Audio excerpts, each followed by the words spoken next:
Good afternoon, awesome Lend trainees. My name's Tim Markle. I am the Family Discipline Coordinator for the Wisconsin Lend, and I have the opportunity and the pleasure to be here with Danielle Bradley. Danielle, would you care to introduce yourself? Hi, everybody. I've seen some of you. I know some of you. Hopefully, I'll know some of you soon. A little bit about myself. I am a Len Fellow that has had the privilege of being in the program for 2 years, looking to get my certification at the end of this month. We're a family of four. My husband and two boys, age 12 and 15, are autistic, and I am a survivor of bacterial meningitis in 2018. We've had quite the journey battling and advocating services and a long but unfortunate history of physical abuse, including improper seclusion and restraint within the school system. Lucky to say, we've recently moved our family to McFarland, Wisconsin, to our forever home, and we are very happy with the special ed services and the school department. Thanks for having me. So Danielle, I've known you now for over 2 years as you've been doing your, like you said, your Lend traineeship over 2 years. And I know that part of your story has to do with missed opportunities that the system might have had, and not just recently, but going back to even when your kids were younger, from birth to six. Can you talk to us a little bit about what some of those missed opportunities were when they were younger? I think that early detection is key. And because we interact with so many different providers, there were so many missed opportunities to get my son diagnosed with autism before the age of 6.5. 6.5 years, we struggled. 6.5 years, no one listened. A little bit about our oldest son, who's now 15, had a normal pregnancy, normal delivery. He was extremely noise sensitive, hard to settle. We kept saying to the doctor, this doesn't feel right. He didn't act like other kids. My mom said, honey, I think you should talk to your pediatrician. But no one was listening. We switched pediatrician 3 times in 18 months because I was at my wits' end. I was struggling. I couldn't get him to self calm. I couldn't get him to sleep. I couldn't get him to self regulate. And if we look forward, it took 6.5 years at a child find evaluation for someone to mention the word autism. It didn't come from any of those countless medical professionals. It came from the school. Well, and I know that, And I say, like, go I ahead. say, I say all this because when I reflect back through my Len journey and I think about, yes, I'm a strong advocate, I'm a warrior, but what if somebody would have listened? Maybe I wouldn't have to be such a strong advocate and a strong warrior. Those countless providers, even though they were the best providers, some of the best people I worked with, the system failed us. The system continues to fail kids with late diagnosis. Parents deserve to be listened to. We deserve to be a part of our kids' team. We are their strongest advocates. We might not know the exact name of what it is, but we know something's going on, and we need providers to be active listeners. Part of that is asking better questions. So in addition to better questions, are there like some phrases that you heard when your kiddo was growing up that you might recommend that doctors and medical professionals avoid? Yeah, I mean, so many times. He'll grow out of it. Every child develops differently, and your words matter. Parents put faith and trust in white coats. Parents put faith and trust in school professionals. They put faith and trust in police officers, and those systems are broken. If you can think about your words offering validation and not condemnation, you have the choice to support, not deflect, or not defer of developmental concern. Instead of every child develops differently, say, let's continue tracking your child's development. Here's more information. We're a team. We're in this together. We'll figure it out. Just don't be dismissive.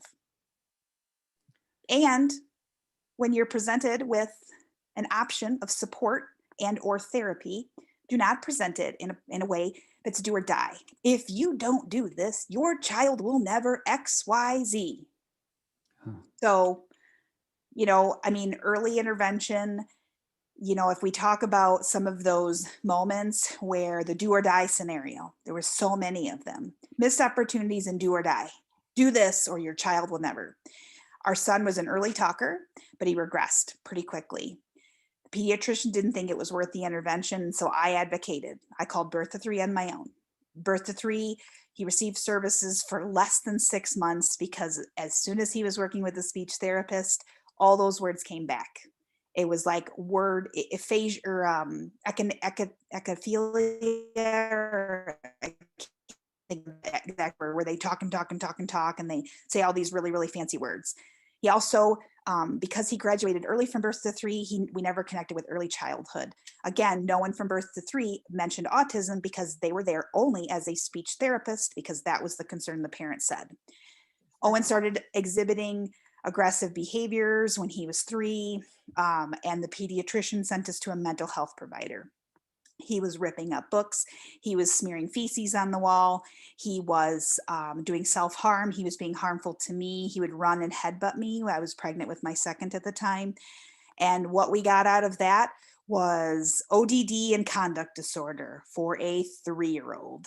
I know now that that isn't even possible at 3. A child cannot choose to be manipulative or have conduct disorder.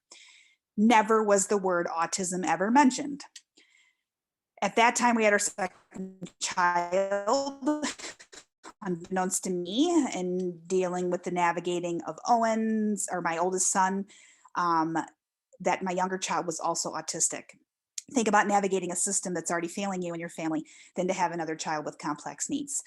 We never had an answer. We went to his 5-year-old well check. The pediatrician talked about kindergarten in the fall. And I said, heck no, he's not emotionally ready. We've been kicked out of so many daycares. We've been isolating him from social engagements, from peer groups, avoiding large crowds. I didn't know anything about autism back then, but I knew what my child needed. And I knew that those were the things that he needed to be calm and regulated and happy. I just have to say that, again, I trusted that pediatrician had our best interests in heart. So I called Childfind. Childfind came out in June. They kept asking for more and more and more tests. It took them almost 3 months to complete their evaluation. Countless visits, OT, speech therapy, behaviorists, mental health, everything. And in August, 2 weeks before school started, we received our educational autism diagnosis. I was floored. I had never heard autism. I didn't know what autism was. I also didn't know that my husband was autistic.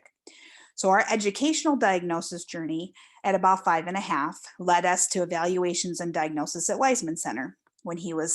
We ended up finishing that process at 6.5. We were again faced with the do or die. The white coat sat across the table from my husband and I, where we had just gone through a battle of tests, hours and hours, meetings, coordinating schedules. We had 2 complex kids. And they said, here's the pamphlet for ABA. Here's the 3 providers. This is who pays for it. Do it now. If you don't, your child will never XYZ. And ABA did not work for us. It just didn't. That's a whole nother story that I will not go down to. And I'm also not going to elaborate on the hell that was school. I've told you earlier that we have a long history of abuse. My son in kindergarten, that I shouldn't have sent him at 5.5, was abused by a special education teacher, that then led to DPI complaints, open enrollment, advocacy, WISPE, family voices, facets, multiple schools. Just, I'm surprised we survived. I really am surprised we survived. But that's a whole nother story to share. Well, it sounds like from the beginning, you up until now, you have had your share of interaction with the medical community, with the school community, with therapists, with advocacy organizations that are there to try to get you information and try to get you support. So you're here now. Your kids are teenagers. Your husband is still there. You guys are still. We made it. You made it. You made it through 22 this really years rough time. 22 years we've been together. Wow. So what can you take away? What have you learned from this experience? I think relationships matter. Relationships repair. You as a provider should focus on relationships first and become an active partner, because that's what families need and deserve. That's what you signed up for, to be a pediatrician or an occupational therapist or a speech therapist. You want to spend time to get to know that family, that their dynamics, their culture, their needs, and their desires. If you're going to be their pediatrician, it's not just the pediatrician for right now. It's the pediatrician until they're 18. So think about that child has dreams. That family has dreams.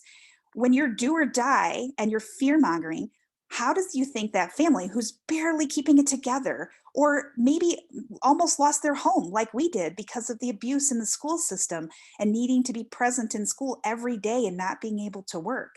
Like families, they need time to process. They need to know that there's more than one choice, and they need to have someone on their side. I think that, the rules of the system don't always match the expectations or the reality of the family. Our kindergarten story is a perfect example. I didn't want to send him to kindergarten. I wasn't planning on sending him to kindergarten. I started that child find. I said, okay, I'm going to trust the white coats. I'm going to let the white coats tell me, and then maybe I will or I won't. But 2 weeks before I had the school white coat sitting there telling me, "Oh, this is the best thing that you can do for your child. You must. Oh, and he needs the social interaction. He needs the sensory. He needs the." And it was the worst decision. He wasn't ready. We didn't even have a medical diagnosis for him or even understand what his needs really were. So, families and children often become victims of the silo. Great providers, broken system, but the child is more than the sum of parts. The families, they want to be treated like as whole children. OTs only treat certain things, speech only treats this, mental health only treats this. Nobody looks at that whole child. I do believe that that's why it took 6.5 years to get a medical diagnosis for my child, even though from the moment he was born, he had sensory integration problems. The moment he was born, I sneezed after giving birth to him and he freaked out. Like, let's just look back, way back, way back. So, my last piece of advice is, if a parent or family is struggling during a session, don't notice, acknowledge, and help. Don't wait for them to ask for help. Wow. So how did you survive all of this? That is quite a journey. 22 years of a one on one partnership with my husband. My husband, because he's autistic, he didn't know that, but he understands my kids in a way, and he can paraphrase and really connect with them on a way. And we didn't know he was autistic when we were sitting across from those white coats and they were using the word autistic. I'm thinking about, oh my God, my son will never do this or that. And my husband was thinking, wow, this is why I struggled with school. This is why my best friend committed suicide and I didn't even know he was sad. This is why my family this is why I struggle with keeping a job, and I should have been diagnosed with autism. So, you know, supportive husbands help, but every single one of you that's listening to my story right now, and I don't want to get emotional, you can help. You can listen. You can listen to us as the parents. You've been trained to be an active partner who shows up and notices and cares. Please help the next family that comes in and is suffering and struggling. Please help them. Danielle, I want to thank you so much for opening up your heart to us, for opening up your family to us, for sharing with us today. Thank you for being a part of Lend. It makes a Thank you. difference. Thank you. Thank you all for listening. Have a great rest of the day.